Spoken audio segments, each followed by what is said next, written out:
Oke.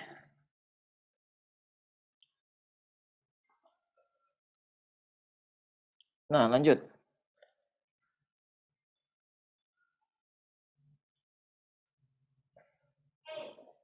Jadi intinya kita nggak bisa beli paling rendah dan jual paling tinggi, semua harus terkonfirm akan naik apa turun. Enggak juga kayak begitu, Pak. Pak atau Bu ini saya nggak tahu, Pak atau Bu Vindi. Enggak juga kayak gitu. Ada ilmunya. Itu untuk dapat ujung-ujung, harga ujung-ujung banget, pas banget di ujung itu kita masuk. Nah, itu ada yang namanya ilmu PTV, Price and Time Factor. Nanti di sesi keempat masalah waktu kita akan belajar PTV. Bagaimana cara ngitungnya. Nah, tetapi nggak mendalam. Saya cuma beritahu ini loh PTV kayak gitu. Kenapa? Karena ilmu PTV dan ilmu PTS itu di kelas advance. Oke, tetapi hari ini akan dikasih introduction. Jadi teman-teman bisa sedikit banyak kebuka gitu. Oh, ada ternyata yang kita bisa beli paling rendah, jual paling tinggi itu ada ilmunya. Serius, ada. Nama aplikasinya ini timing. Nah, ini nggak ada Ya, gambarnya ya? Sorry. memang belum. Saya masih jawab pertanyaan-pertanyaan. Oh, oke. Sorry, sorry, Apa sorry. Oke. santai aja, Bu. Nah, ini kan pertanyaan Pak Dodi Hermawan. Pak, nama aplikasi mengetahui 20 derajat matahari apa ya, Pak? Namanya Timing Solution, Pak. Timing Solution. Nanti saya kasih tahu ada di ini. Oke. Nah, lanjut. Lah, Pak Gerindra ada. Bukannya Pak Gerindra udah ikut sebelumnya, Pak? Kaget juga saya. Pak Gerindra bahkan udah kelas advance juga gitu. Nah, lanjut. Tadi oke. Nah, kenapa sih harga atau waktu tuh ngikut kayak gitu? Saya cari tahu kenapa. Kenapa? Karena saya muslim. Nah, ternyata di Al-Qur'an tuh ada berkata, Allah berfirman, dan matahari, bulan dan bintang bergerak menurut manzilah yang telah ditentukan. Nah, matahari, bulan dan bintang matahari, bulan dan bintang sebagai penunjuk jalan bagimu di siang maupun malam, di darat maupun di laut. Dan menurut pergerakan matahari, bulan dan bintang, engkau akan dapat mengetahui tentang perhitungan waktu. Di Al-Quran berkata untuk tahu perhitungan waktu kita harus tahu matahari, bulan, dan bintang. Nah, dari situ baru saya percaya gitu loh. Kayak, Al-Quran bilang aja ngelihat matahari, bulan, dan bintang, Wak, untuk tahu waktu gitu kan. Udahlah gitu kan. Makanya ketika saya belajar sama Pak Gema gitu, ketika Pak Gema bilang, lihat nih, gold pasti balik nih kalau sun opposition planet luar gitu ya. Pasti berbalik dulu. Dan ternyata beneran terjadi ketika sun opposition berbalik. Apa itu sun opposition? Itu nanti saya kasih introduction-nya di class time, oke ya? Lanjut. Nah, di Injil, di Alkitab itu juga ada ayatnya yang berkata, segala sesuatu yang akan terjadi maka akan terjadi. Segala sesuatu yang telah terjadi maka akan kembali terjadi dan tidak ada segala sesuatu yang baru di bawah matahari. Itu di Excelsior kalau nggak salah saya. Mohon maaf kalau misalnya saya salah gitu. Nah, tetapi pada intinya adalah mau di kitab suci Al-Quran ataupun Alkitab, mohon maaf yang lain saya belum pelajari, saya baru dapat dua itu berkata hal yang sama. Segala sesuatu yang sudah terjadi akan kembali terjadi. And there's nothing new under the sun. Dan tidak ada segala sesuatu yang baru di bawah matahari. Itulah sebagai eh, dasar tadi itu ya, history repeat itself. Dan ternyata setelah kita lihat di chart, itu benar. Ya, lanjut. Tadi sampai di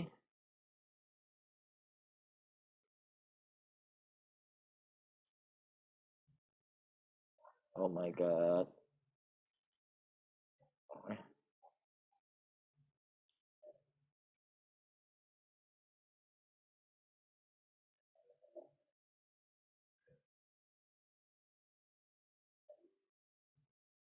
Oke, bentar ya.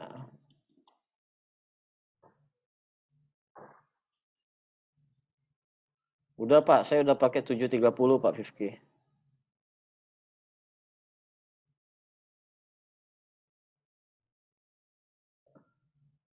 Oke.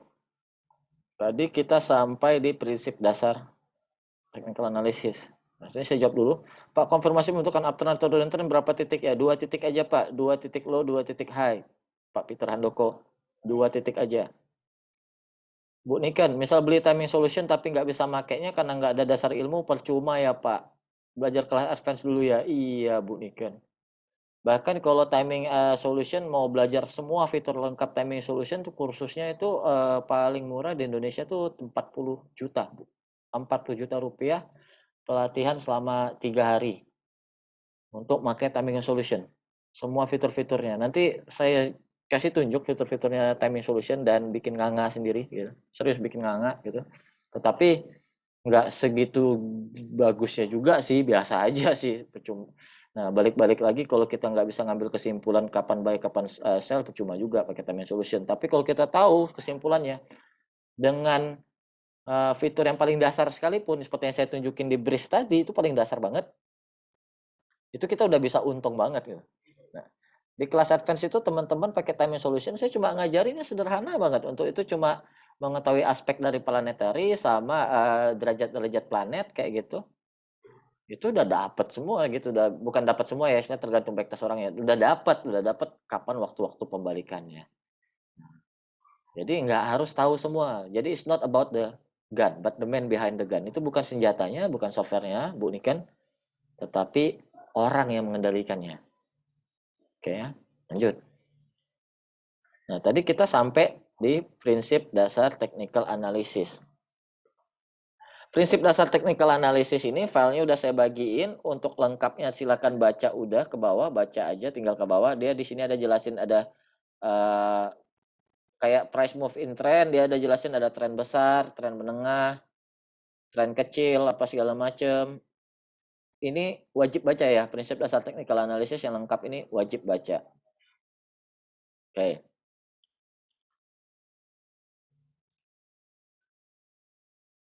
Ini apa sih? Nggak ada ngomong waktu loh ini. Nah, oke lanjut. Oke, prinsip dasar udah. Sekarang kita masuk ke Dow teori.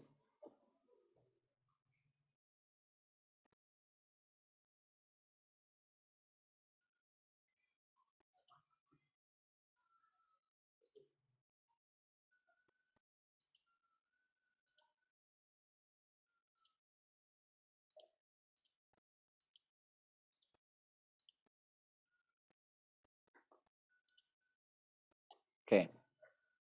Dow teori. Setelah kita mengetahui dan kita yakin dengan 3 prinsip dasar itu, nah, barulah kita bisa masuk ke pembelajarannya.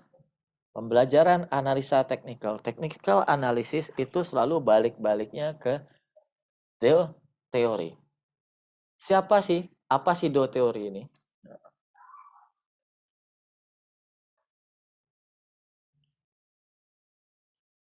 Nah, udah kelihatan belum screen-nya? Tolong feedback-nya udah kelihatan screen-nya? Sudah, Pak. Oke. Sudah, Pak. Sudah. Sip. Sudah, Makasih. Nah, Dow teori. Jadi Dow teori, siapa sih Dow? Dow, Charles H. Dow ini adalah bapak technical analysis. Jadi kalau si Mbah Dow ini nggak hidup gitu, Mbah Dow ini nggak menuliskan dasar-dasar teori ini, kita nggak dapat tuh ilmu analisa teknikal kayak gitu. Nah, ilmu analisa teknikal ini ujung-ujungnya basicnya ke 9 poin Dow teori. Nah, yang dipakai orang tuh biasanya hanya 1 sampai 6 ini. Padahal Dow teori ada 9. Ada 9 prinsip, ada 9 poin, ada 9 poin dalam Dow teori. 1 sampai 9 ini teman-teman harus benar-benar ngerti. Harus benar-benar ngerti Dow teori. Karena kalau ada kebingungan dalam penarikan, balik-balik lagi ke Dow teori. Sama seperti tadi yang saya bilang, kalau misalnya ada masalah dalam analisa utuh, itu baliknya ke 3 prinsip dasar technical analysis. Nah, sekarang kita bicara masalah price, ya, masalah price. Di price, Kalau ada masalah apa segala macam, balik-baliknya lagi ke Dow teori. Oke, apa itu Dow teori? Satu, price discount everything. Price discount everything ini kurang lebih sama kayak prinsip dasarnya technical analysis tadi ya. Saya udah nggak langsung jelasin lagi lebih jauh. Tinggal dibaca aja. Yang kedua, market has three trend. Ini kurang lebih sama kayak di prinsip dasar tadi, yaitu ada uptrend, downtrend, dan sideways. Nah, dan di setiap 3 tren utama itu ada yang namanya primary trend, intermediate trend, dan minor trend. Oke. Seperti ini. Ketika uptrend, primary, intermediate koreksi, lanjut uptrendnya. Karena primary trendnya uptrend. Kalau primary trendnya downtrend, dia ada sempat naik, intermediate uptrend, turun lagi.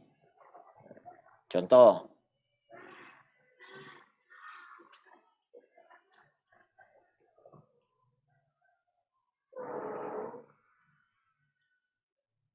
Contoh, MNCN.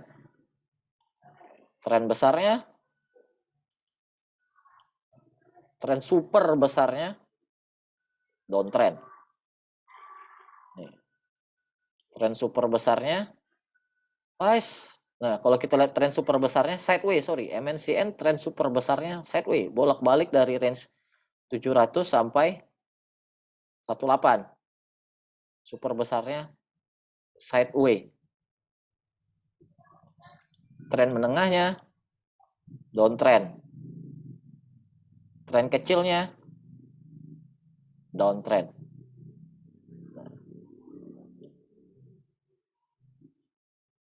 Tapi sudah terlihat pola-pola bottoming. Nah, di dalam uptrend, downtrend, dan sideways itu selalu ada tiga bagian utama, primary, intermediate, dan minor trend. Oke. Nah, kalau yang bapak-bapak, ibu-ibu itu yang faktor resikonya, risk profile-nya sangat moderat, sangat aman, pasti hanya ambil yang primary trend-nya uptrend. Tetapi kalau yang agresif, di intermediate trend pun juga berani ambil. Jadi seperti bisa dibaca kayak gini, bisa tergantung risk profile-nya.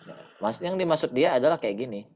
Kalau bapak-bapak, ibu-ibu yang risk profile-nya itu moderat, sudah pasti tidak akan beli MNCN. Kenapa sudah pasti tidak beli MNCN? Karena trennya adalah downtrend. Tetapi kalau yang agresif berani beli MNCN. Kenapa? Udah mulai ada pola pertama dari kemungkinan uptrend. Walaupun masih kecil banget. Low, high, higher low, higher high. Higher low lagi, semoga higher high, breakout. Semoga, tetapi belum tentu benar kan kayak gitu. Ada pola-pola bottoming yang kemungkinan membentuk. Ayo, ada yang bisa jawab. Double bottom bukan? Bukan, Pak. Yo, belum tahu ya. Head and shoulder. Head and shoulder. Higher low, higher high. Inverted. Shoulder. Yes. Ya, Invert inverted and head shoulder. and shoulder. Ada peluang ke arah sana. Benar atau enggak ya? Kita nggak tahu. Tetapi ada peluang ke arah sana. Nah, kalau yang risk profile-nya agresif, pasti beli. Kalau yang moderat, nggak mau beli. Kenapa? Karena ini primary trend-nya masih downtrend. Tetapi kalau ini terkonfirmasi, ini bisa menjadi awal dari uptrend panjangnya. Kalaupun nggak terkonfirmasi, gagal, ya udah tinggal cut loss toh gitu. Kalau saya kan gitu prinsipnya. Nah, tapi kan orang nggak bisa kayak gitu. Ada yang, wah, nggak saya baru mau beli kalau udah benar-benar di uptrend, Pak. Di sini, di 890 saya baru beli. Ya, monggo, setiap orang beda-beda. Nggak bisa kita paksakan. Lanjut.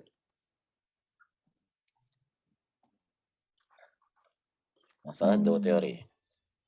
Ini teori-teori dasar nih sebenarnya penting banget loh. Bapak-bapak, ibu-ibu tuh banyak yang udah ngerti pattern, ngerti ini, ngerti itu, ujung-ujungnya bingung kenapa dasarnya dari situ, kenapa kayak gitu.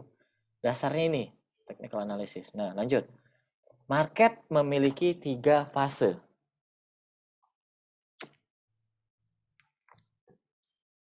Fase akumulasi, public participation yang membuat harga naik, dan fase distribusi. Oke. Akumulasi, public participation, distribusi.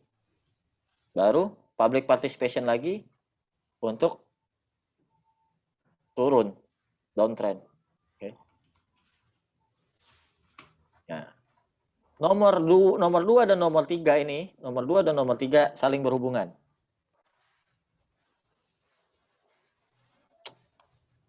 Pain.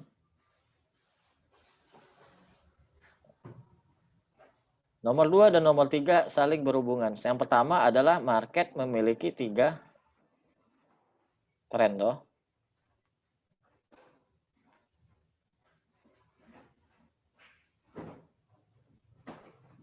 Misalnya kayak begini.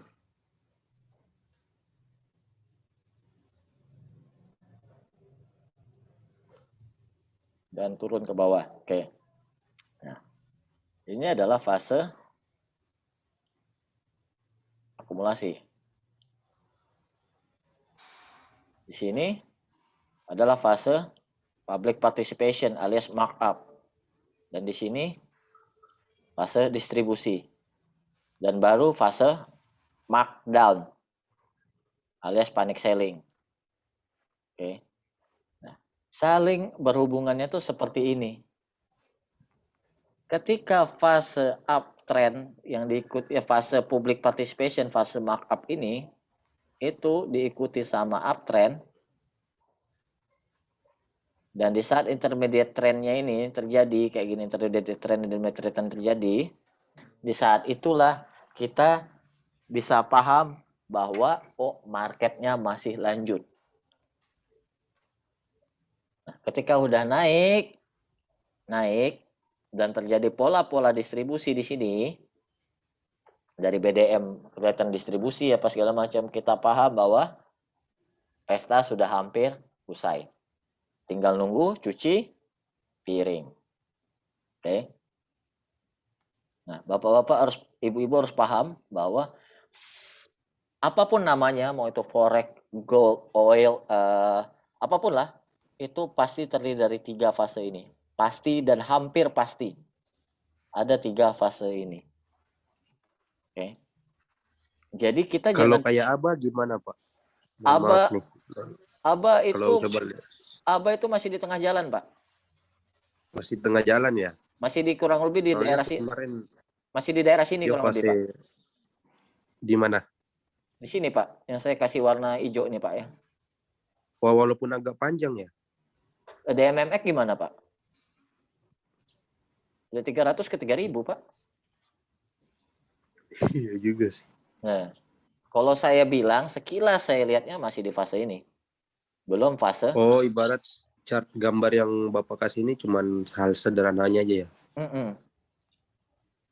Tapi kalau mau dibilang si ABA itu mau dibilang udah patah gimana tuh? Nanti kita lihat. Nanti kita lihat, Pak ya, pas ketika masuk studi kasus, tolong ingatin saya nanti. Saya mau jelasin dulu konsep dasarnya supaya nanti Bapak bisa analisis juga. Oke, Pak ya. Terima kasih, Pak. Ya, sama-sama. Nah, lanjut. Nah, ini teman-teman ini harus ngerti ya, harus ngerti bahwa market apapun, saham, kayak emas, kayak apa, semua pasti 3 fase ini. Pasti, cryptocurrency pun apapun pasti 3 fase ini. Teman-teman harus benar-benar ngerti sekarang lagi di fase mana. Inilah yang dinamakan market structure. Struktur pasar. Nomor 2 dan nomor 3 ini kita ngelihat tren-trennya primary-nya apa, intermediate-nya apa, minor trend-nya apa, dan kita lagi di fase mana, inilah istilahnya market structure, struktur pasar. Jadi kita nggak salah masuk. Kalau kita masuk di primary trendnya sideways dan di fase distribusi, siap-siap mati. Kan kayak gitu.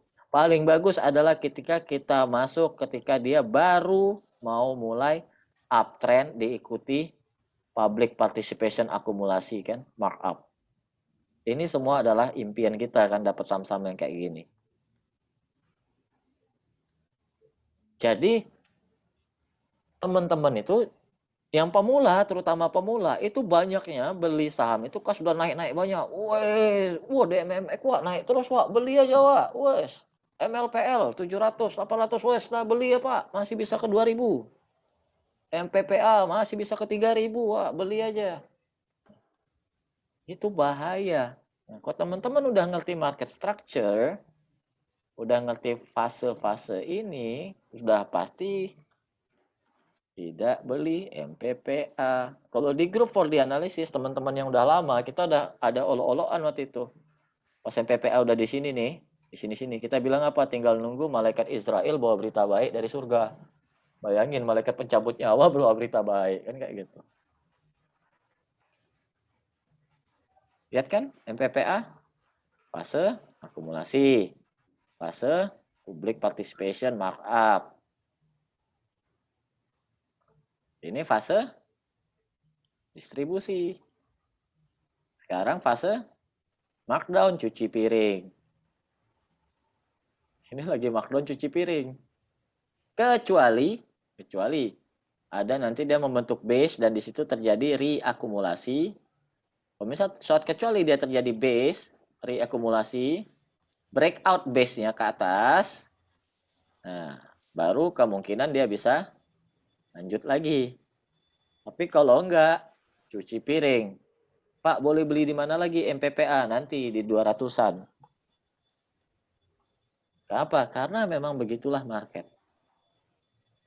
Pas kita Market ya. Market structure baby. Okay, understood. Okay, thank you. If you understood, I really like to hear that. That's my dream of teaching all of you till you clear all the material in here. Oke, lanjut. Kayak was kita. Ini fase akumulasinya, uptrend public participation-nya, distribusinya, sayangnya distribusinya dia bandarnya nggak bisa jual harga tinggi ya, sayang karena market tiba-tiba ambruk. Nah, dia distribusi di sini dan sekarang fase cuci piring. Cuci piring. Tambah red issue apa segala macam. Mungkin bisa jadi was kita ke sini 500-an. Di grup ada kan saya bilang? Kan ada yang nanya, Pak, kalau jebol 800 kemana? 500. Di 500 kita beli. Selesai red issue nanti. Saya bilang kayak gitu.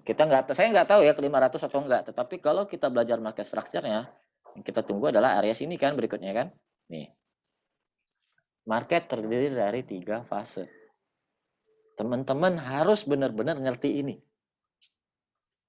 Kalau ngerti ini, insya Allah enak trading. MNCN, fase apa ini sekarang? Fase cuci piring. Udah mau kelar cuci piringnya. Kenapa? Karena orang cuci piringnya dari 13. Turun banyak. Lihat. Ini saya nggak pom-pom MNCN ya, enggak. Kebetulan aja ini sesuai dengan tema kita nih. MNCN selalu kayak gini. Bang itu Pak JB. Ya. Nih. Basicnya di sini. Akumulasinya, fase akumulasinya, public participationnya, selalu akumulasinya itu dimulai di harga 700-800an awal. Ditarik, didam, cuci piring. Di sini dimulai lagi, tarik lagi, didam, cuci piring. Bahkan kalau kita lihat ke belakang lagi, yang ketika dia gila-gilaan gedenya, mulainya di mana Bapak Ibu? 700-800an. Ditarik sampai 3000-an, cuci piring ke 700-800an lagi. Oh, ada Pak Fadil ya. Pak Fadil paham kan Pak Fadil kenapa saya bilang MNCN nih market structure-nya bagus? Karena udah kebaca kan area-area demand-nya, area-area awal akumulasinya. Dan kalau kita masuk di sini, ya low risk nih, low risk. Dekat dengan area-area start yang mulai uptrend. Nah, lanjut ya. Ini bukan saya yang bilang lah ini teori nih. Tugas kita sebagai trader cuma mencari saham yang ngikut teorinya. Oke, lanjut ya, teori. Index must confirm each other. Asset class misconfirm each other, istilahnya kayak gitu. Nah, maksudnya seperti apa? Nah, kalau misalnya di indeks kita itu misalnya sebagai contoh, misalnya kayak apa sih nama benda tuh blue chip. Blue chip itu kan digerakkan oleh dana asing. Kenapa? Karena mayoritas memang pemegang saham terbesar di bursa efek kita yang blue chipnya itu adalah investor asing, fund manager asing. Jadi kenaikan blue chip itu harus didukung oleh kenaikan foreign flow. Itu yang dimaksud dengan index must confirm each other. Itu sebagai contoh kayak gini. Perhatikan ya.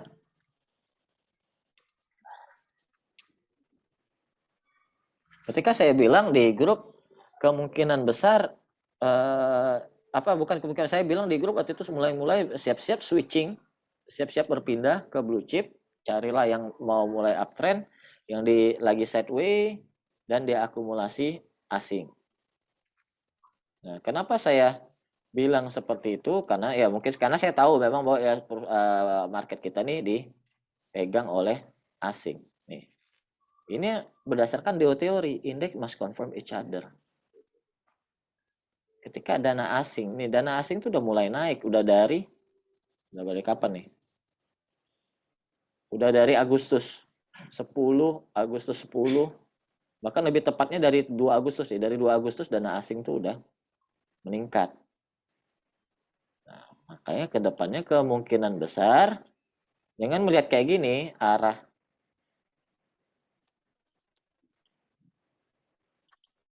dana asing yang terus uptrend, kemungkinan besar insya Allah indeks kita juga uptrend. Kenapa? Karena indeks kita dipegang oleh blue chip kan, digerakin oleh blue chip. Walaupun kemarin sempat ditopang oleh DCII, Arto, terus apalagi tuh bank-bank mini yang nggak jelas. Nah, tapi sekarang udah ada dana asing yang masuk. Terus bener nggak blue chip tuh misalnya kemungkinan naik. Nah, ini yang dimaksud dengan indeks must confirm each other. Dana asingnya naik, harganya juga naik. Oke. Nah, apalagi contohnya misalnya kayak biasanya tuh perusahaan-perusahaan yang utangnya dalam dolar banyak kayak gitu. Nilai dolar turun, harga sahamnya naik kayak gitu. Atau saham-saham komoditi, biasanya harga komoditinya naik, harga sahamnya juga naik. Kecuali anak durhaka batu bara. Batu bara tuh anak durhaka kali, memang kurang ajar. Nggak naik-naik deh walaupun harga batu bara ya naik. Nah, tetapi tinggal tunggu waktu aja.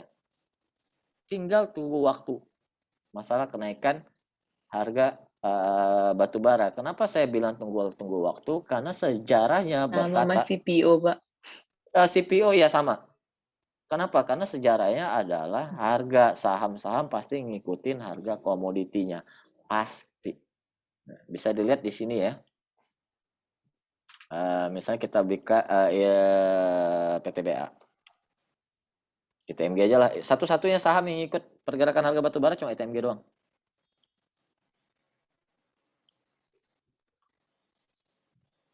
Nah, tuh.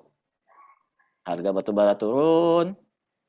Dia turun juga ITMG. Harga batu bara sideway, harga batu bara yang oranye ya, dia sideway juga. Harga batu bara naik, dia naik juga. Sideway lagi, dia sideway lagi, naik, dia naik lagi. Paham ya, Bapak Ibu? Ini dimaksud dengan indeks must confirm each other. Indeks harga batu bara ngikut, sahamnya ngikut. Nah, kecuali ya gini-gini nih. Anak durhaka nih saya bilang. Ngikutnya dikit aja. Habis itu di sininya harga turun, batu bara yang naik dia turun. Memang durhaka, udah bodo amat lah. Paham ya? Sama Madaro tuh, Pak. Ya. Oke. Nah, sebelum saya lanjutkan, saya jawab dulu pertanyaan bentar.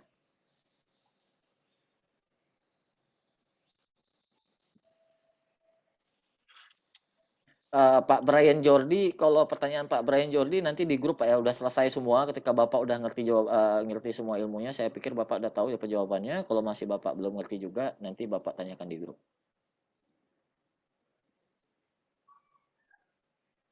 Kisi-kisi memasuki fase akumulasi maupun distribusi itu ciri-cirinya apa? Ini nanti Pak Bulran di volume.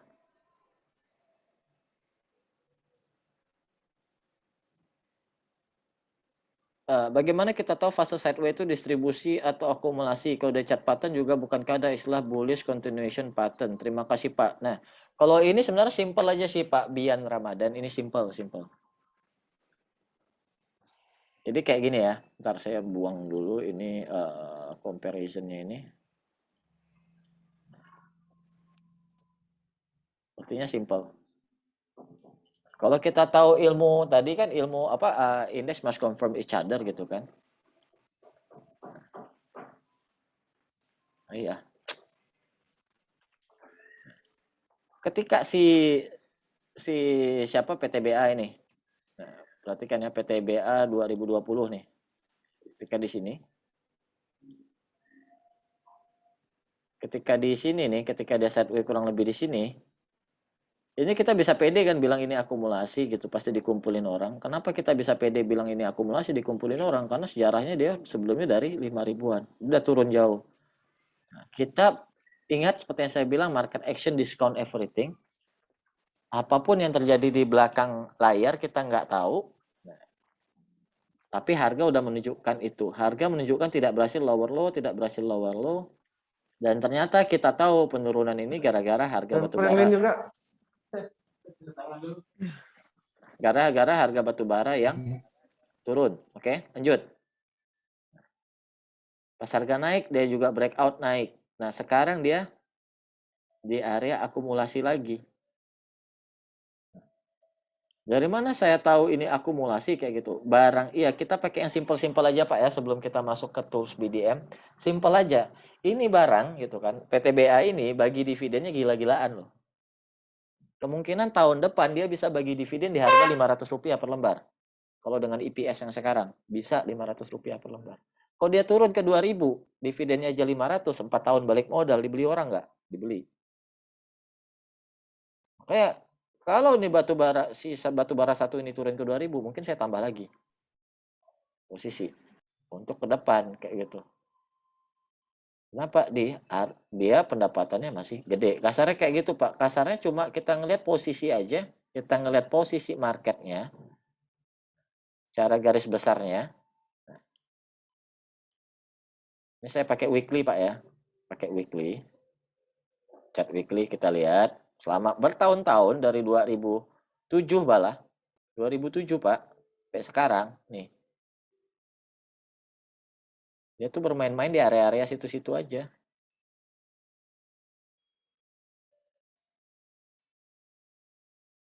Paham Pak? Nah, jadi kalau di area-area tertentu itu kita bisa beranggapan dengan aman, asumsi kita beranggapan itu akumulasi untuk naik.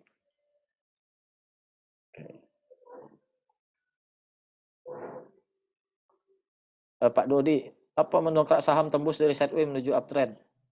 Nggak tahu Pak Dodi, macam-macam. Bisa gara-gara merger, akuisisi, bisa gara-gara ada yang investasi, ada private placement, ada kepentingan, macam-macam Pak. Macam-macam. Yang pasti dia gerak aja. Kalau dia gerak, ada volume, ya udah kita beli. Kalau Bapak mau nanya lebih detail, itu sebenarnya di kelas dasar, Pak. Jadi kalau di kelas dasar tuh saya jelaskan bahwa yang namanya harga saham itu bergerak gara-gara inflow, gara-gara ada duit. Ada orang yang mau beli itu lebih banyak daripada orang yang mau jual. Makanya harganya naik ke atas ya, Pak Dodi. Harga saham tuh hanya bisa digerakkan oleh inflow. Inflow ini digerakkan oleh sentimen, oleh orang-orang. Orang-orang yang sentimen mau beli. Sentimen ini digerakkan oleh apa? Digerakkan oleh asumsi, digerakkan oleh gelombang elektromagnetik dari benda-benda langit bisa jadi. Digerakkan oleh berita bisa jadi. Digerakkan oleh rasa takut dan rasa tamak orang, macam-macam. Satu hal yang pasti adalah ada harapan orang-orang untuk untung, sehingga orang-orang beli dan orang-orang beli yang menyebabkan harganya naik. Itu aja sih Pak. Oh ya, pandangan Pak Muhammad Rumudi. Pandangan DKFT gimana Pak Yuta? Hari ini saya ajarkan bapak-bapak semua ini untuk belajar analisa. Kalau bapak-bapak bertanya saham A gimana, saham B gimana, saham C gimana, saham D gimana, sampai besok pun jam 11 malam nggak selesai. Pak. Oke. Jadi teman-teman semua mohon maaf kita hari ini nggak membahas saham A gimana, B gimana. Kita nggak bahas itu. Oke, Pak Bana, di alam liar jika akan terjadi bencana alam kita bisa lihat perilaku hewan. Nah, kalau di market kira-kira tanda-tanda alam akan dibanting apa ya Pak Juta? Ini akan kita bahas di volume Pak. Cara tahu emiten ada keperluan sering-sering baca koran.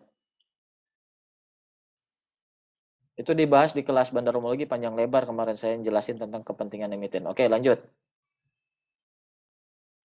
Nah, ini yang penting dari Dow teori mengenai masalah market. Lanjut ya, Dow teori market memiliki 3 tren, market terdiri dari 3 fase, indeks harus confirm satu sama lain. Nah, dan kelima, volume must confirm the trend. Lebih tepatnya lagi, volume must confirm the uptrend. Ini saya ambil dari The Primary Trader. Oke, Dow teori ini yang sedikit dimodifikasi, saya ambil dari ini, The Primary Trader. Bisa dilihat. Dan saya setuju banget sama konsepnya dia ini. Makanya saya ambil dari situ.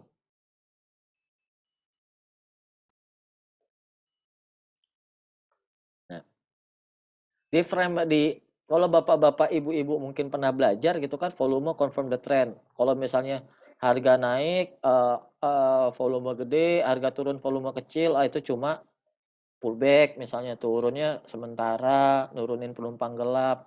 Padahal tidak seperti itu sebenarnya.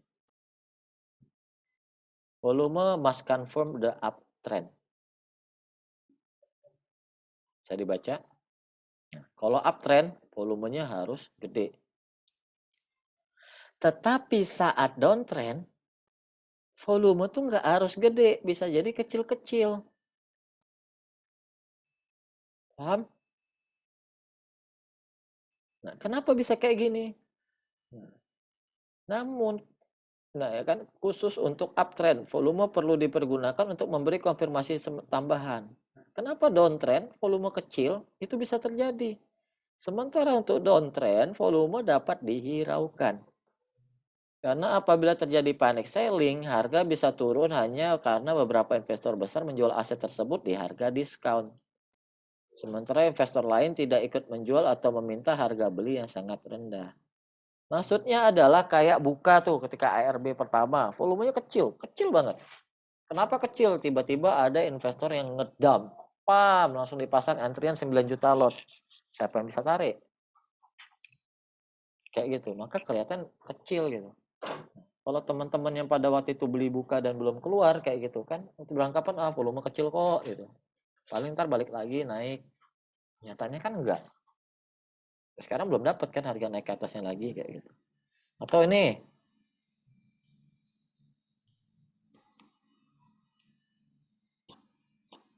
Breeze. Nih, Breeze. Pas kenaikannya volume gede. Pas dia downtrend, lihat nih, pas dia downtrend. Start downtrend dari sini nih. Sampai sini, lihat. Mana volumenya? Nih, start downtrend dari sini. Bandingin volume ketika dia naik tuh. Lihat volume ketika dia naik. Paham ya? Pas downtrend, turun volume kecil itu bukan berarti sesuatu yang baik. Belum tentu sesuatu yang baik. Apalagi kalau dia confirm downtrend. Dia Breeze ini confirm downtrend di mana? Di sini. 5 Maret. Lower low. Lihat. Ini melanggar teori nih. Melanggar teori gitu. Karena kalau bukan melanggar teori sih, lebih tepatnya kalau di buku-bukunya trader-trader lain gitu kan. Bukunya Pak Ong itu kan Introduction to Technical Analysis apa segala macam pasti bilang volume turun, harga turun, volume turun itu sehat. Padahal enggak, belum tentu seperti itu. Belum tentu seperti itu. Oke, lanjut. Dia teori nomor 6. Sebuah tren diasumsikan untuk tetap berlangsung sampai dia memberikan pertanda pasti until it give definite signal itu telah berakhir. Kalau kata dari primary trader, ini adalah poin dari Dow teori yang terpenting dan harus menjadi habit bagi setiap analisis teknikal.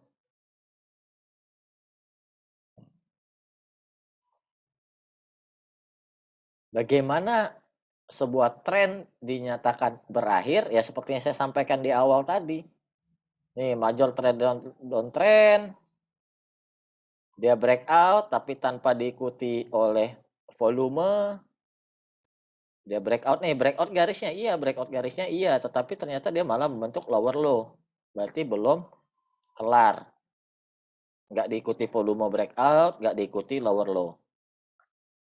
Tapi kalau kayak gini, major downtrend line-nya dia tidak berhasil lower low, break, naik. Ya. Tren tuh dianggap selalu masih berlangsung sampai menunjukkan tanda pasti bahwa trennya sudah berbalik. Jadi selama trennya belum berbalik, selama itu pula sebenarnya Bapak Ibu tetap di dalam. Ride the trend till it end. Oke. Lanjut. Contoh di MMX. High, low. Higher high, berarti lanjut uptrend. Ketika dia turun, kapan dinyatakan downtrendnya kelar? Kalau turun di bawah ini. Nggak ada kan? Yang punya DMMX harusnya apa? Seharusnya masih hold. Trennya masih lanjut. Tadi nanya apa ya, Mari ya? Ada tanda pertanda dia downtrendnya? High, low, higher high, higher low. High, higher low, pertanda bahaya. Kalau dia nggak berhasil di atas ini, harusnya take profit di sini. Kalau dia nggak berhasil tembus ya, ternyata dia berhasil tembus. Masih uptrend, masih harus hold. Itu yang dimaksud dengan teori a trend assumed to be in effect until it give definite signal it has reversed. Oke, nomor 7. Garis menunjukkan pergerakan. Nah, ini udah saya ya ini dari tadi saya beritahu ya, garis ini uptrend, garis bawahnya, tarik atasnya udah. Price action menyebabkan menentukan tren. Ini yang tadi saya bilang higher high, higher low, lower high, lower low. Price action menentukan tren. Itu dilihat dari itu. Nah, yang ke-9 nih, catat baik-baik. Rumus Dow teori adalah only crossing price is used. Yang dilihat adalah closing price, harga closing. Makanya pergerakan ketika menjelang tutup itu rame banget kan. Kalau market tuh udah 15 menit bilang tutup itu langsung tiba-tiba mendadak rame. Ya kenapa? Karena di saat itulah orang-orang menutup atau membuka posisi. Di saat itu orang menentukan bahwa oh oke, ini udah confirm dia break. Atau oh oke, ini dia confirm breakdown, aku harus jual. Kenapa? Karena ini closing price is used. Oke. Oke, lanjut. Masalah volume nanti. Nah, oke, dia teori udah selesai. Sekarang kita masuk ke price. Pak, kalau breakout with volume ternyata volume ini Pak, pertanyaan Pak MD, Pak, kalau breakout with volume ternyata volumenya itu fake karena ada bandar yang sengaja jual beli. Biasanya YP buat mancing retail doang. Alhasil besoknya turun. Biasanya ngedeteknya gimana, Pak? Oh, simple aja sih, Pak. Volumenya fake, dia jual beli, tukar barang di antara dia. Bentar dulu Pak, pasti yang maksud Bapak ini fake bid sama fake offer. Kalau fake bid dan fake offer tuh nggak bisa di fake. Apa kalau fake bid, fake offer bisa di fake. Tapi kalau volume nggak bisa di fake Pak. Pak MD, volume nggak bisa di fake. Oke. Nah, ntar saya buka ini dulu.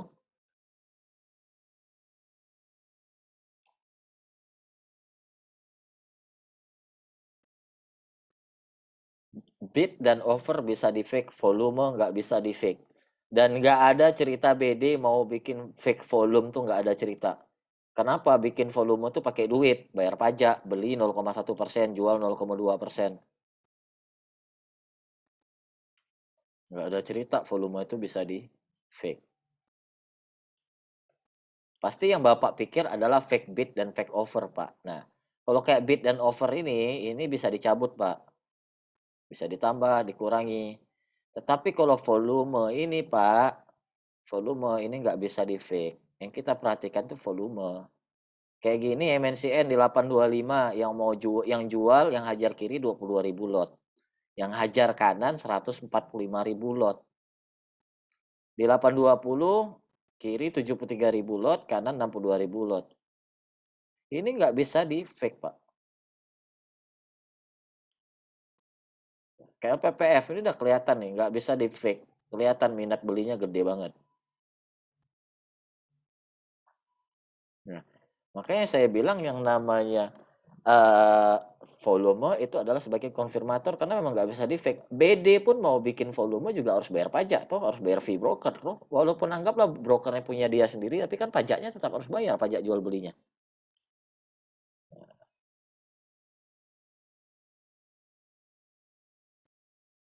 100.000 lot itu kecil, Pak, serius. VVIP beli trade down sampai 100.000 lot, jual trade down 50.000 lot biar volumenya besar. Nah, caranya simpel, Pak. Kalau cuma dia aja, dia sesama dia jual yang cuma jual dan beli 1 atau 2 broker ya hindari. Kan simpelnya kayak gitu. Nah, yang paling simpel lagi ya jangan main gorengan, Pak. Jangan trading gorengan. Coba aja tuh si Belvin VVIP suruh gerek Tekim kalau bisa. Mati kan dia kemarin. Berapa kali dia? Nah, kenapa? Dia kan sedikit lagi mau jadi komisaris Jiska ya, Pak. Iya, Kan lagi nyangkut dia itu. iya lagi nyangkut banyak, paham. Tetapi pada intinya adalah jangan, yang mau saya sampaikan ke sini, Bapak Ibu itu, jangan sekedar gimana Pak ya, jangan beranggapan juga bahwa YP sama YP itu orang yang sama dimain-mainin, belum tentu Pak. Belum tentu. Bisa jadi Pak Bekti sama Pak Omben lagi perang-perangan bisa saja kan sama-sama pakai YP tuh, sama-sama duit gede kan puluhan miliar. Tiba-tiba saya masuk gitu kan pakai PD gitu. Tiba-tiba harga ngikut gerakan saya, bisa aja. Nah, tetapi yang saya minta adalah masalah volume tadi, masalah fake bid, masalah fake over adalah terserah itu mau dia YP, kayak PD, kayak XC, kayak atau kode brokernya ditutup sama sekali, kayak selama volume yang di kanan ini lebih gede daripada mayoritas di kiri, artinya harga mau naik. Udah sesimpel itu, Pak. Yang HK lebih banyak pada yang haki. Oke. Itu, Pak ya.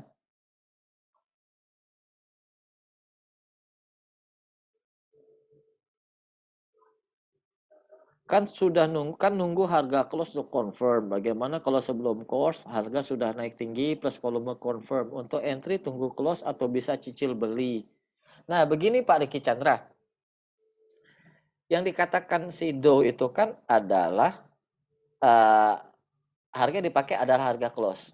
Harga close kan yang menentukan kan kita. Kita mau lihat pakai daily kah? Pakai hourly kah? Pakai 5 minute kah? 15 minute kah? Kok saya simple gini Pak Diki Chandra. Saya lihat di daily-nya, misal di daily-nya breakout gitu kan. Di daily-nya breakout, ternyata volume di daily-nya saya lihat masih kurang mencukupi. Saya lihat di 1 hour, saya turun ke time frame lebih kecil. Dan kalau ternyata di time frame lebih kecil volumenya gede dan mencukupi kayak gitu, dibandingin 1 hour yang lain, saya berani masuk Pak, saya beli.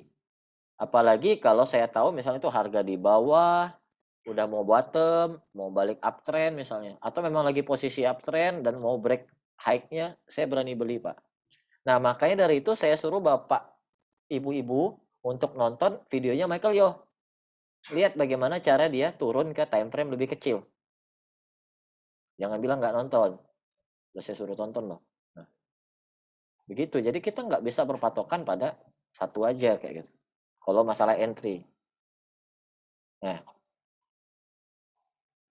berarti kalau CL harus nunggu closing kan Pak? Kalau nunggu closing kadang bisa sampai ARB gitu. Gimana Pak solusinya? Aduh. Pak, itu semua oke gini aja deh. Untuk teman-teman mengenai masalah kayak gini dijawab nanti kalau udah ngerti semua deh. Kalau udah ngerti konsepnya secara utuh deh. Nah, Benar kata Bu Heni nih. Jika ARB tapi masih dalam channel uptrendnya sebenarnya nggak masalah. Iya, nggak masalah, Bu. Asalkan masih dalam channel uptrendnya.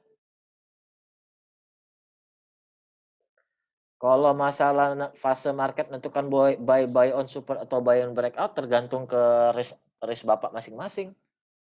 Kalau saya misalnya Bapak tipe orangnya yang nggak sabaran kayak gitu. Yang nggak sabaran ya pasti buy on breakout toh. Walaupun untung tipis tapi yang pasti langsung pasti confirm cuan gitu. Tapi kalau orangnya sabar gitu kan. Oh, ini dia lagi membentuk higher low. Ya buy before breakout, buy on support gitu. Jadi balikin lagi ke risk profile-nya.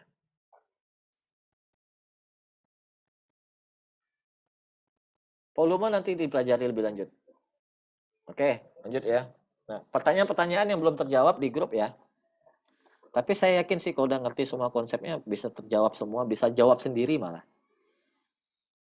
Nah, oke. Ini adalah dasar yang paling dasar dari TA. Mengenai masalah Dow teori dan prinsip dasar TA tadi. Yang prinsip dasar ini baca sendiri, panjang soalnya. Ada 13 halaman. Nah. Terus, sekarang kita masuk ke konsep technical analysisnya 4D. Konsep technical analysisnya 4D seperti apa sih? Kayak gitu. 1, price.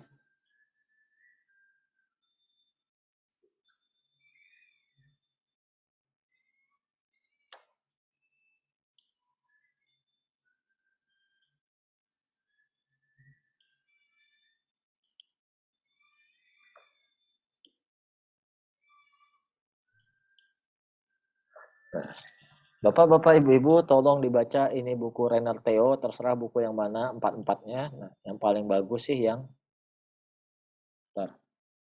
Lihat ini ya. Oh, enggak kelihatan. Yang 137 halaman, bukan ini. Kalau yang 137 halaman itu price action, itu udah mencakupi semua. Kalau yang price action guide ini sama yang ultimate ini dibagi-bagi cuma hal-hal simple lah, hal kecil. Nah, yang buku ini price action trading secret 137 halaman dari Rainer Theo. Ini kalau saya bacakan ulang semuanya mampus juga nih. Nah, tapi saya ambilkan yang penting-pentingnya aja. Tolong ini dibaca, dipahami. Ini buku wajib untuk price action. File PDF-nya udah dibagiin Pak di grup. Di grup belajar itu udah dikasih linknya, tinggal di-download. Semua materi yang diajarin di kelas ini sudah dibagiin.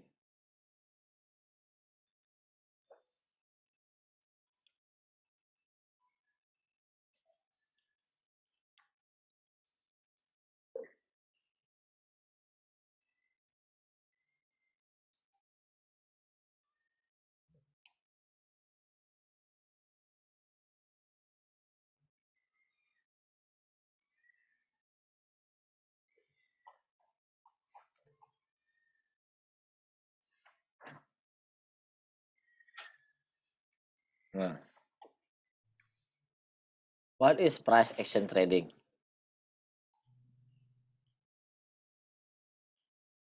And how does it work?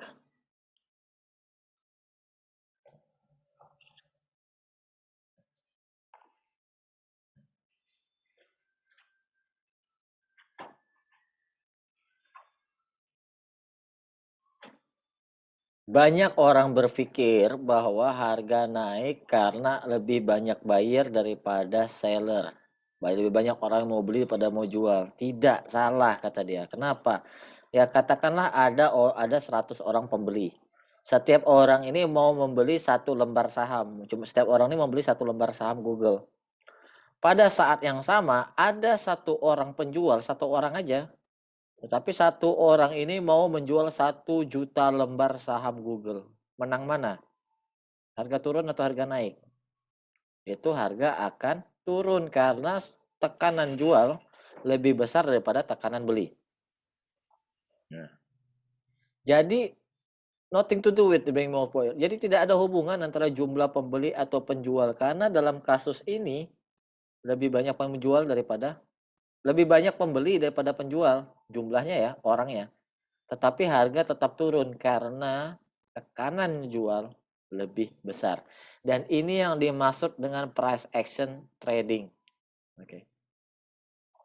Mengerti tentang ketidakseimbangan antara buying dan selling pressure. Jadi Anda akan bisa menghasilkan hasil yang lebih baik dalam trading Anda ke depannya. Oke. Apa keuntungan dari price action trading strategi? Kata Renard Treo, kamu bisa cuekin itu berita-berita fundamental karena harga yang Anda perlukan, hanya harga yang Anda perlukan. Benar seperti prinsip dasar technical analysis, market action, discount, everything. Tidak seperti trading dengan indikator, harga tetaplah harga. Kamu bisa dapat menentukan titik yang pas di mana kamu masuk dan keluar, dan kamu bisa memiliki kerangka berpikir yang tepat untuk trading di market apapun dalam kondisi apapun. Oke.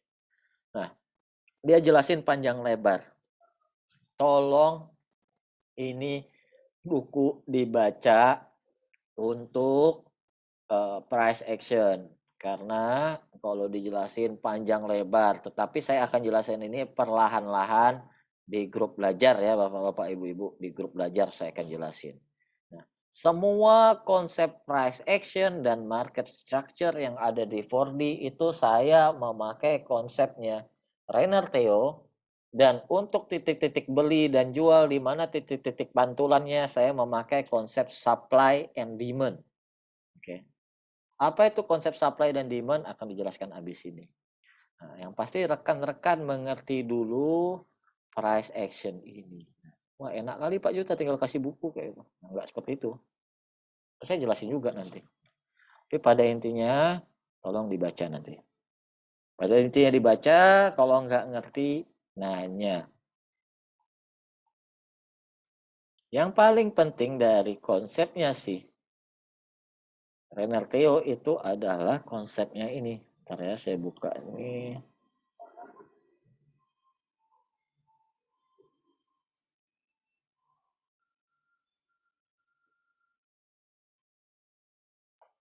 Market Structure Decoding the Secret Behavior, halaman 31. Kalau yang nggak bisa bahasa Inggris, ada yang versi terjemahannya, tetapi ya agak kacau sih terjemahannya. Akan diberikan versi terjemahannya.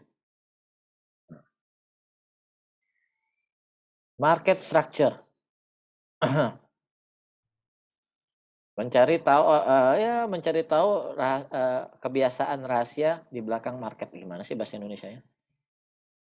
Membuka rahasia market lah, intinya kayak gitulah. Sometimes it's very hard to translate it into proper language in Indonesian, right? So that's why I prefer to read the book in English. It's easier to understood. Oke, lanjut. Nah, jadi si Renard Theo ini ngomong nih, accumulation stick kayak gini, downtrend, akumulasi, advancing stick, nih pas dia sideways naik ke atas itu adalah advancing stick. Kalau saya bilang tadi markup atau public participation. Terus ketiga distribution stick, nih udah naik di distribusi. Yang keempat declining stick, habis distribusi dia turun. Nah, pertanyaan saya, si Renard Theo ini berdagang di Bursa Efek Singapura. Dia juga berdagang di forex, dia juga berdagang di emas. Emangnya ada kode broker di sana? Emangnya ada kode broker di sana? Emangnya ada kita bisa lihat broker asing, broker luar? Enggak bisa, tetapi kenapa dia bisa tahu itu akumulasi dan harga akan naik? Kenapa dia bisa tahu itu distribusi dan harga akan turun? Simple, cukup melihat market secara utuh. Satu, cukup melihat market secara utuh. Nah, jadi kalau dalam cara saya menganalisa, ini teman-teman tolong catat. Catat lagi. 4D, cara menganalisa. Pertama, buka harga sahamnya. Misalnya apa tadi? Apa ya? Sebut aja deh satu. Apa nih? Bingung juga. Apa yang enak ya? Indi, Pak. Indi atau Iman, Pak. Ya, Indika Energi. Saya pun baru sama buka Indika Energi juga nih, Bu. Nah, cara saya analisa pertama, kalau misalnya untuk analisa harga ya, analisa market structure. Pertama, pakai chart weekly. Buka chart weekly-nya, chart gedenya, weekly. Lihat harga sekarang tuh sedang ngapain. Market structure utamanya lagi ngapain. Nah, kalau kita udah pakai chart weekly gini, kita zoom out, kelihatan tuh dia lagi di fase mana? Ada yang bisa jawab?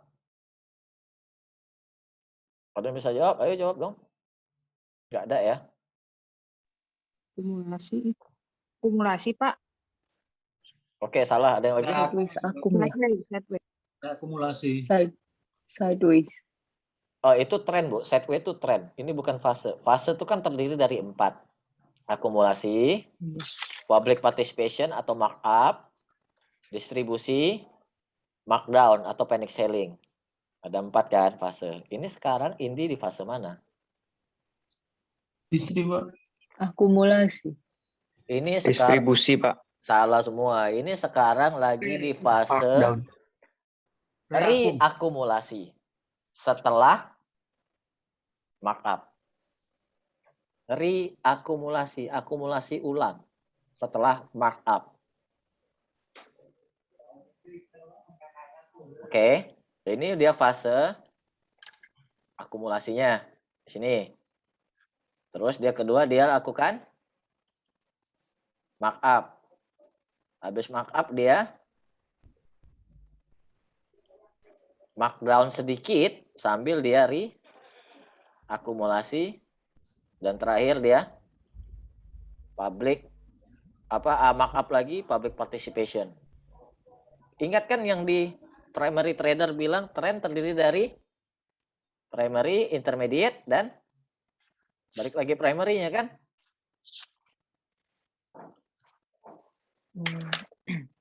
Markdown, redistribution,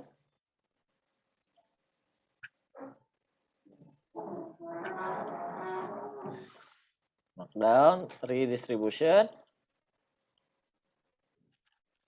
panic selling. Berulang lagi itu. Akumulasi. Ternyata di markdown masih, buset dah. Nah, ini di sini kita harus cut loss. Kita kan berpikir dia akumulasi toh. Di sini kan, kita berpikir dia akumulasi, ternyata dijebol kan? Cut loss dong. Akui dong salah, cut loss. Tungguin base berikutnya. Oh, ternyata base berikutnya di sini. Reakumulasi, markup, lanjut. Nah, karena sejarahnya si Indika Energi ini yang nggak pernah langsung, sejarahnya kayak gini nih, naik, dia turunin dikit sambil reakumulasi, naik lagi.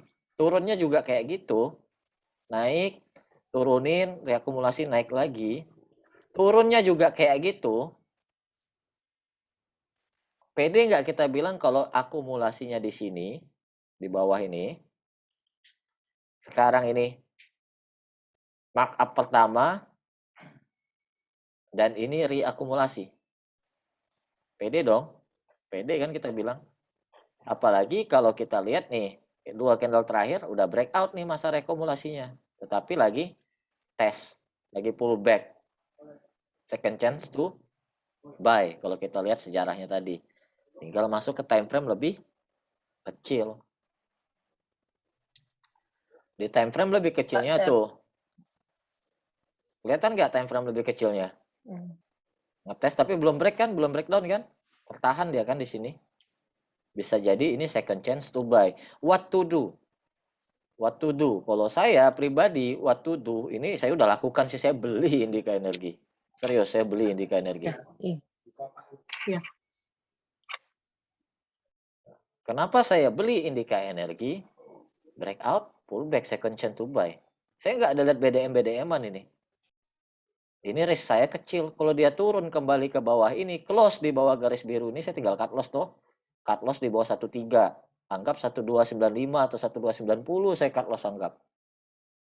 Saya masuk 1315, 1320. Anggap 1320 lah, 1320. Cut loss 1290 yang paling jauh. Berarti 35 poin saya cut loss. 35 poin. Tapi kalau ini benar second chance to buy, reward saya berapa? Reward saya sampai sini minimal. Ya minimal sinilah. 16. 200 lebih poin. 1/9. Saya hitungnya kayak gitu. Risk reward 1/9 ya beli dong. Beli dong. Nah, kan kasarnya kayak gitu. Ini jujur ya, Indika Energi cuma pakai ilmu market structure. Spekulatif buy. Ngapain juga ngomong-ngomong kan istilahnya kayak gitu. Ini nggak pakai ribet-ribet saya belinya. Boleh nanya, Pak? Ya, silakan. Jadi kalau misalnya dia break low, Mm-mm. new low lagi, berarti bisa dibilang itu fase distribusi dong? Gitu, Enggak, Bu. gitu nggak? Enggak, Nggak ya? bisa dibilang itu namanya false breakout. Oh, oke. Fase distribusi itu adalah ketika jebol balik harga paling banyak di akumulasi nih. Di sini, Bu. Jadi kalau garis biru bawah ini jebol baru dibilang Iya, maksud saya tadi kalau dia jebol di berapa deh ini? 1215. 1, 2. Ya, 15. benar. Nah, di situ. Ya, itu baru bisa Kalau dibilang. itu jebol berarti bisa dibilang, ya maksudnya di situ sih. Karena Iya. kan dari trend line-nya juga supportnya di situ gitu kan. Iya. Bisa dibilang itu fase Oke. distribusi. Bandarnya nggak jadi naikin, entah apa gitu. Tiba-tiba terpaksa harus jualan. Bandarnya cut loss. Oh, oke, makasih Pak. Ya, sama-sama. Nah, ini masalah market structure nih, tolong dibaca. Masalah market structure, masalah price action, tolong dibaca karena banyak banget konsepnya di sini. Dia jelasin dengan sangat detail. Gimana cara belinya, apa indikator yang dipakai, misalnya gimana konfirmasinya, dia jelasin sangat detail. Nah, satu hal yang pasti, teman-teman, kebingungan pertama pemula manapun, termasuk saya dulu, adalah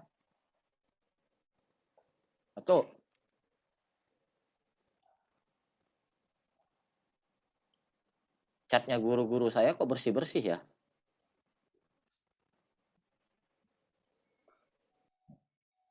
Saya cuma satu-satunya indikator saya pakai cuma ini loh, RSI.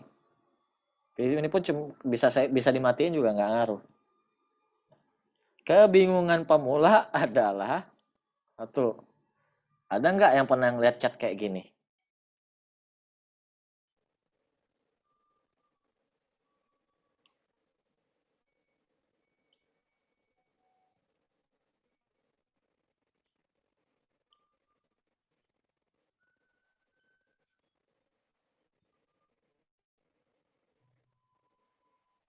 Ada lah Pak.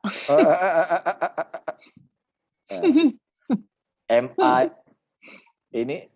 yang entah sampai berapa, RSI, indikator, stokastik, Bollinger Band.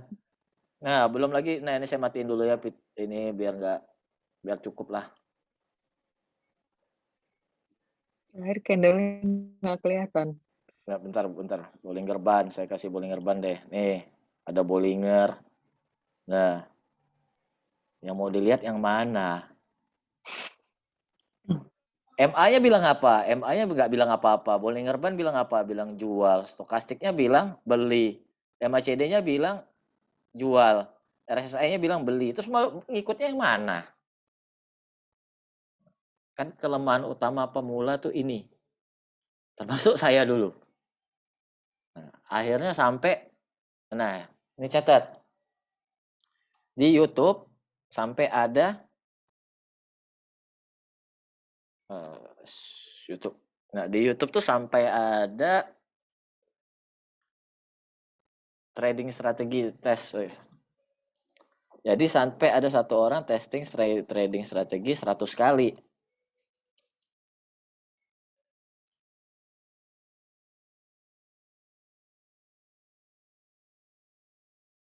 Nih.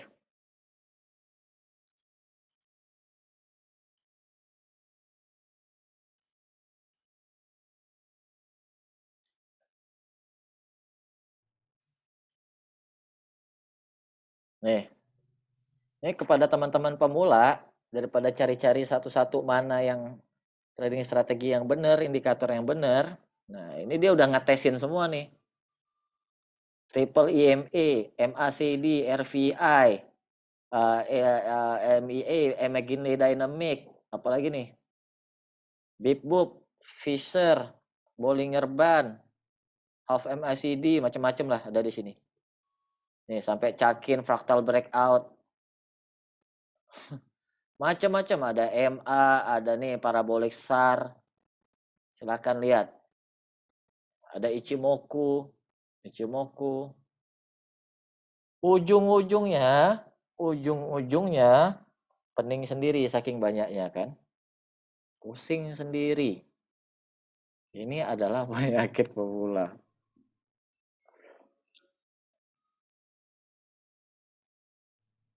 Nah, nanti masalah ini itu kita akan lebih bahas kalau udah dapat semua informasinya ya, Pak. Tadi siapa nanya tuh? Nah, oke, lanjut. Pak, sorry dipotong. Ya. Tadi cara analisanya belum selesai. Baru buka chart weekly, Iya. lihat harga lagi di mana, tentukan fase. Memang belum. Ini masih dalam perjalanan ini, Bu. Tenang, Bu. Pelan-pelan, Bu ya.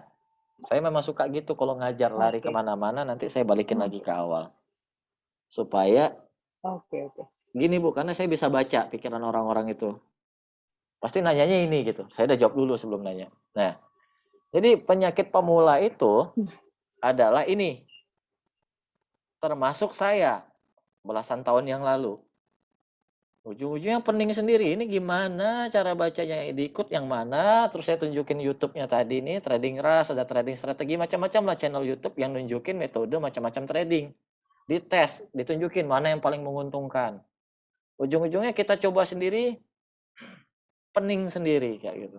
Pusing sendiri, mana yang benar nih. Yang ada adalah habisin waktu banyak, sampai mungkin bertahun-tahun cuma untuk mencari strategi yang paling bagus. Mana? Apakah pakai stokastik kah? MACD kah? RSI kah? Sekarang ini saya beritahu simpelnya untuk rekan-rekan. Kenapa saya ajarin 4D analysis ini? Ini karena 4D analysis ini adalah dasar berpikir berdasarkan fund manager.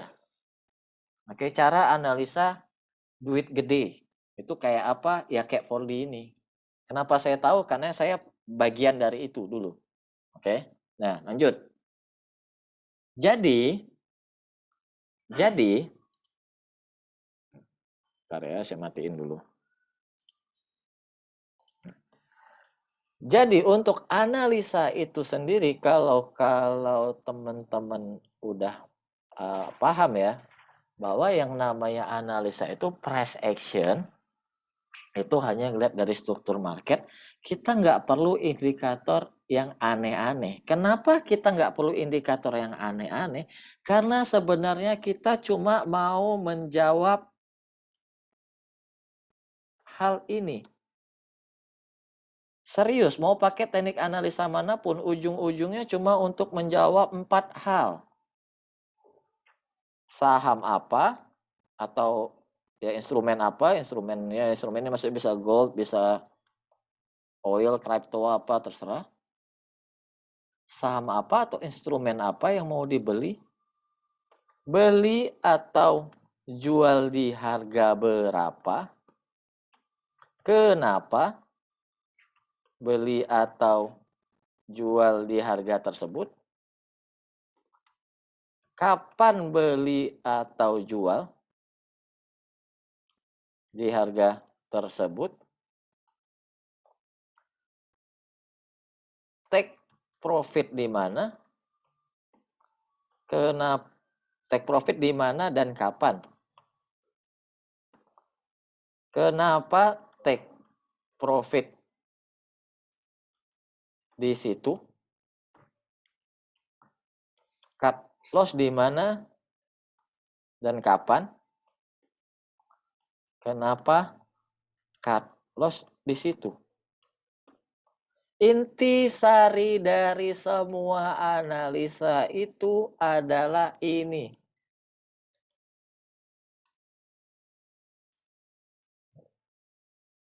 Adalah ini Bapak-bapak, Ibu-ibu. Mau pakai analisa apapun, mau pakai strategi apapun, Bapak-bapak dan Ibu-ibu harus bisa jawab ini. Beli apa? Beli di harga berapa? Kenapa beli di harga tersebut? Kapan belinya? Take profitnya di mana? Kapan? Dan kenapa take profitnya di situ? Cut loss di mana? Kapan dan kenapa cut loss di situ? Kalau Bapak Ibu pakai analisa nggak bisa jawab semua ini, mending do nothing. Catat ya baik-baik ya. Inilah yang dinamakan trade plan. Jadi sebelum beli saham bikin dulu plannya. Sebelum jual saham bikin dulu plannya. Permasalahan utama teman-teman baik yang udah cukup lama maupun apalagi yang masih baru ya adalah tidak ada trade plan. Ujung-ujungnya bertanya di grup The Trader Saham, BBKP gimana ya? Habis itu nanya di 4D, BBKP gimana ya? Habis itu bertanya di Trik Cuan, BBKP gimana ya? Habis itu nanya di Index Trading Community, BBKP gimana ya? Habis itu saya ngakak sendiri. Kok beli dulu? Kok beli dulu gitu? Tetapi kalau rekan-rekan udah ada ini, nggak peduli amat sama omongan orang lain. Trade plan-nya udah ada. Orang bilang mau turun nih apa segala macam, chat gua belum bilang jual. Ya udah hold. Walaupun orang bilang wah perusahaan bagus, apa ke depan bagus, chat gua bilang jual, cut loss, ya udah cut loss. Jadi tidak terpengaruh. Nah, untuk menjawab semua ini, kalau hanya berdasarkan indikator, itu satu indikator aja tidak bisa menjawab semua ini. Kalau misalnya kita pakai MA, kita beli ketika MA Golden Cross misalnya, kita jual ketika MA Dead Cross. Itu tidak bisa menjawab kapan. Kapan? Itu nggak bisa jawab. Bahkan ketika yang kelihatan mau Golden Cross pun, kita pikir, besok nih Golden Cross. Ternyata besoknya nggak jadi Golden Cross. MACD juga kayak begitu. Satu-satunya yang bisa menjawab semua ini setelah sekian lama saya belajar adalah analisa technical klasik. Dan analisa technical klasik inilah yang saya ajarkan sekarang. Nah, jadi, tetapi saya nggak saklek. Saya nggak saklek benar-benar klasik. Harus klasik aja, nggak ada indikator. Enggak, saya nggak segoblok itu gitu loh. Saya nggak kayak, wah hanya fundamental aja, yang lain nggak guna. Atau ketika saya tahu bandarmologi, TA nggak guna. Enggak, saya nggak segoblok itu. Selama semua ilmunya berguna untuk menambah pengetahuan, saya pakai. Nah, saya memakai technical analisa klasik campuran.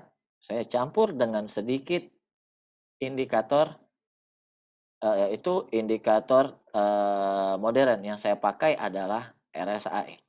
Kalau saya pribadi, saya prefer sama RSI. Kenapa? RSI itu berupa garis-garis aja, enak ngelihatnya.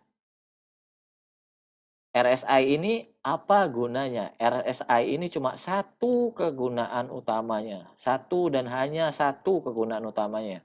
Selama ini yang saya tahu. Yaitu untuk melihat divergent. Itu aja. Hanya untuk melihat divergent.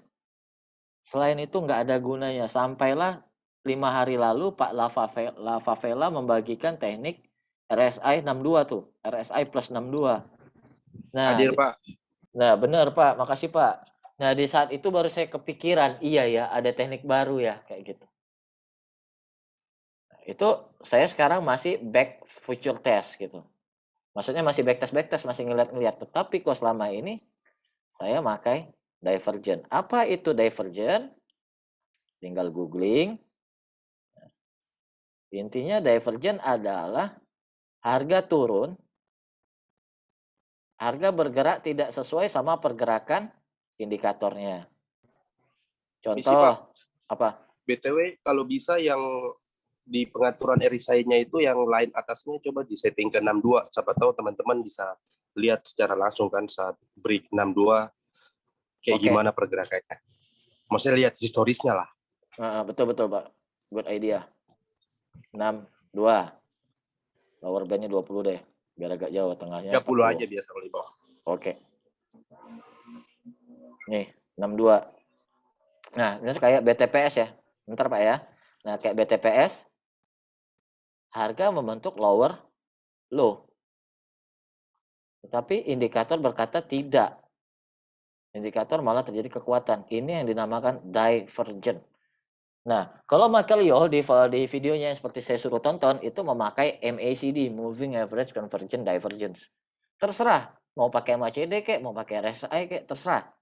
Intinya adalah rekan-rekan ngerti divergent. Ketika ada divergent, itu adalah teman-teman pantau. Ketika terjadi dia berbalik memakan candle sebelumnya, di saat itu memang beli.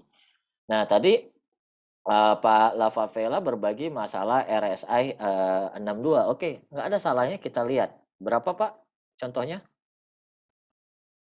Pak Lavavela? Maksudnya contoh gimana, Pak? Nama sahamnya contohnya yang kemarin sukses apa? Coba cek di ini deh, BNBA. Oke. Soalnya RSI 62 itu kurang berlaku di LQ45 ya. Di saham yang pergerakannya lambat. Biasanya sih banyaknya gorengan. Oke. Nah, misalnya kayak Bang. Nah, kayak begini, Pak Lavavela membagikan RSI 62 ketika harga saham udah pas dekat close di 62, itu bisa buy di sore ketika menjelang close. Nah, Dan dan besoknya volumenya juga didukung. dan mendukung volume. Ketika RSI 62 didukung volume, besoknya ada kemungkinan untuk TP di 3 sampai 5% dari harga beli. Kita nggak greedy lah, cuan bungkus lah 3 sampai 5% jadilah cuan bungkus, istilahnya kayak gitu. Ini teknik RSI 62. Nah, jujur ini saya tertarik tetapi belum berani saya validasi. Kenapa yang namanya belum berani validasi? Teknik apapun yang diajarkan teman-teman tuh harus backtest. Nggak usah telan mentah-mentah. Makanya seringkali di grup saya bilang, jangan pernah percaya saya. Jangan pernah percaya, saya bilang di grup, jangan pernah percaya siapapun di bursa 100%, termasuk saya. Saya sendiri nih, jangan pernah percaya 100%. Selalu lakukan backtest, tes ulang. Bener nggak gitu sama grafiknya? Bener nggak sama sejarahnya? Kalau bener, pakai. Kalau salah, ya udah, nggak usah gitu. Nah, tetapi selama masih di atas 80%, itu acceptable. Jadi, segala sesuatu yang korelasinya di atas 80% adalah sesuatu yang acceptable. Bisa diterima, bisa dipakai. Coba BGTG lagi, Pak. Oke, BGTG. Plus 62-nya di sini. Iya. Break 62, volume gede, besoknya dapat 16%, Wak. Lumayan, weh. 16%. Nah, ini 62-nya di sini, terus di sini masih dapat nih 3%. Saham bank, Pak. Nah, Saham bank. ya, pokoknya gini. Kita mempercepat waktu nih, Pak ya, ceritanya. Ya. Teknik RSI 62 ini adalah teknik baru. Kuncinya adalah ketika harga menjelang close di RSI-nya di 62, besoknya kita bisa cuan bungkus. Ini arah malah. BGTG arah besoknya. Close. Sebenarnya nggak 5% Pak targetnya, 10% pun bisa. Iya. Tapi kan kita kan bicaranya yang muluk-muluk gitu loh, Pak. Biar enak gitu.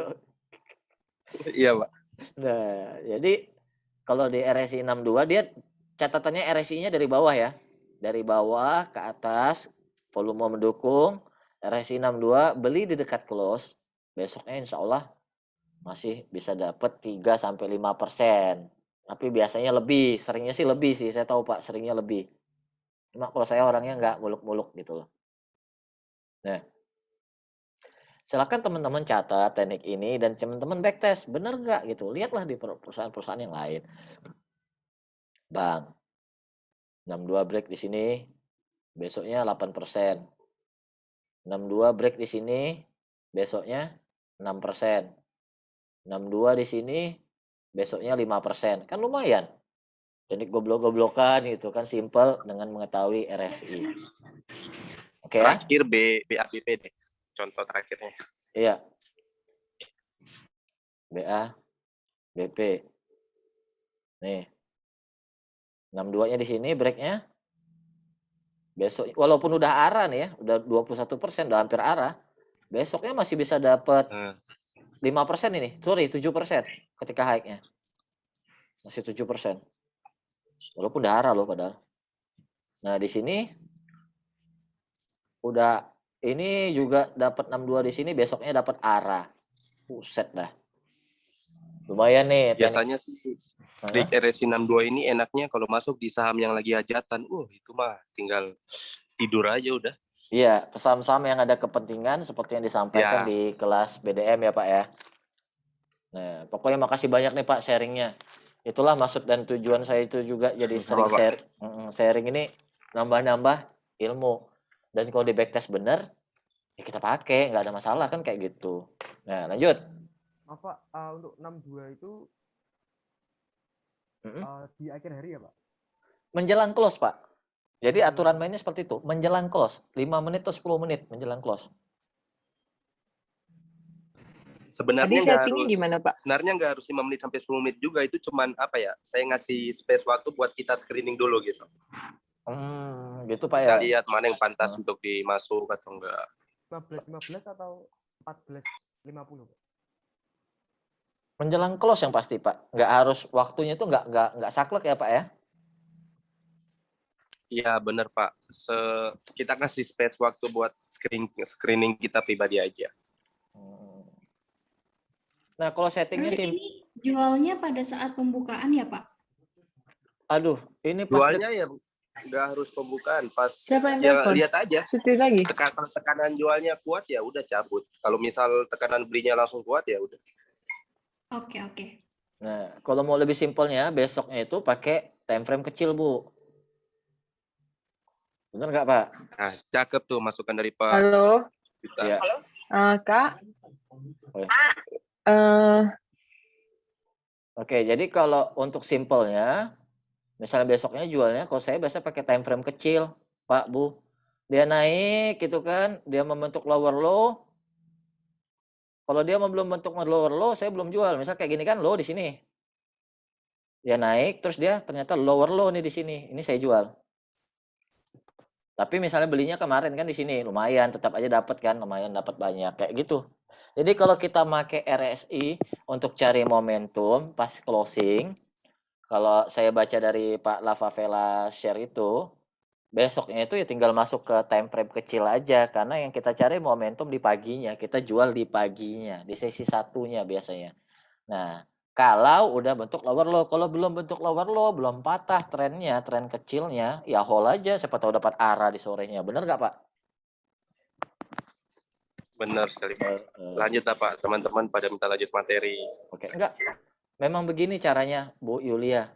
Memang begini caranya saya ngajar. Memang harus sambil jawab pertanyaan supaya ngerti. Maaf Pak, itu periode 14 hari ya Pak? Iya, metode 14 hari, periode 14 hari. Oke. 1, 4D. Oke, lanjut ya. Nah, tadi 4D analisis itu memakai price action. Price actionnya price action Rainer Theo. Balik lagi nih ya, balik lagi ke awal. Oke, balik ke Indi. Yang saya lihat pertama kali adalah market structure-nya. Market structure-nya seperti apa? Seperti indika energi ini tadi. Nah, saya lihat di weekly. Sekarang di fase mana? Saya cari tahu dulu di fase mana. Oke. Ketika saya udah tahu di fase mana, saya bikin tren garis trennya. Ini tren besar ya. Tren besar, sorry. Ya, tren besar weekly ini benar. Sorry, weekly ini. Nah, weekly.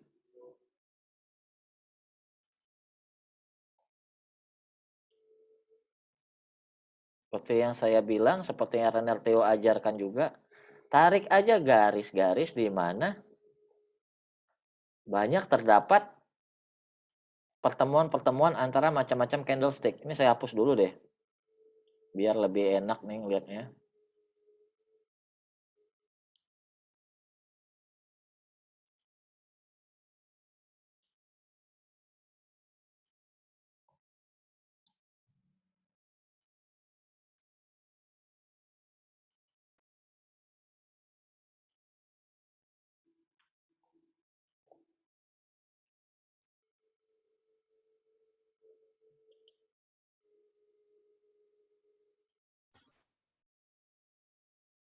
Pertama tarik-tarik garis dulu, terus validasi.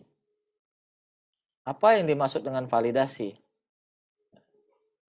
Garis ini masih jalan kan, sampailah candle di sini ngebreaknya kan, berarti ini udah tidak valid, udah di break kan, udah di break, nggak valid. Downtrend channel ini udah di break belum? Udah, harus hapusin. Yang ini belum, biarin aja. Mana tahu suatu saat nanti ketemu.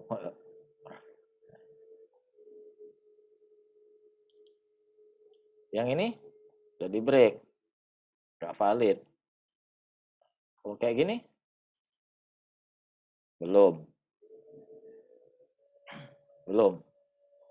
Yang di sini, belum. Biarkan aja. Nah, dari weekly-nya ini, yang di sini udah di break, nggak valid, matiin.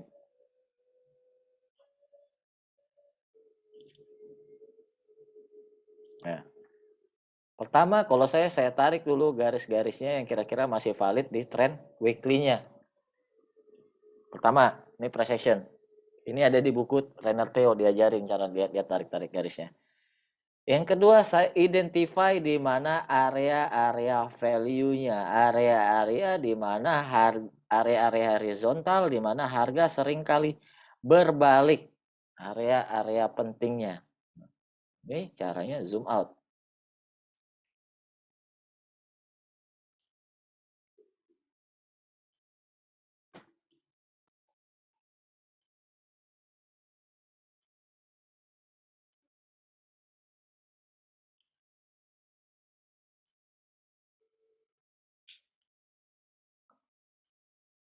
Dan ini